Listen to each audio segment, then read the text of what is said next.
आमपाणी घाटी मुंडे पूजा पाउछन्ते महाप्रभु बुढ़ा राजा।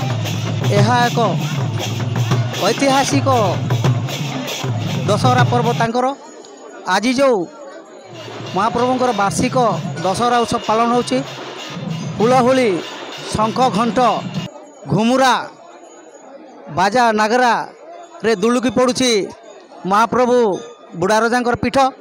आमर कुमार पूर्णिमा सर कार्तिक मास प्राय होचे, तो ये वर्ष भी कुमार पूर्णिमा पर शनिवार जेनटा पड़ुचे से शनिवार आम यहाँ पालन करुँ।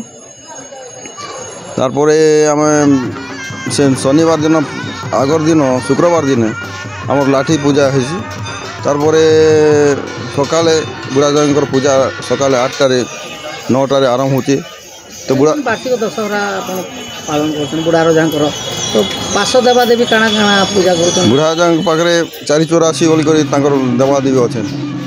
तार भाई हिसाब से बाहादी कला कहर सुगल कहर। तार आमर जेना बुढ़ा द्वारपाल बड़ीगार्ड बोलिक जेनटा आम कहूँ सेटा द्वारपाल।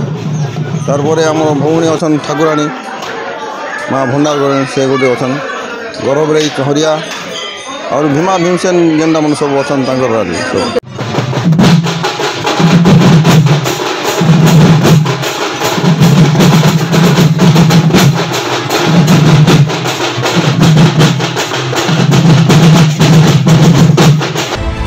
सपक्ष विपक्ष ऊर्ध्वे G99 न्यूज।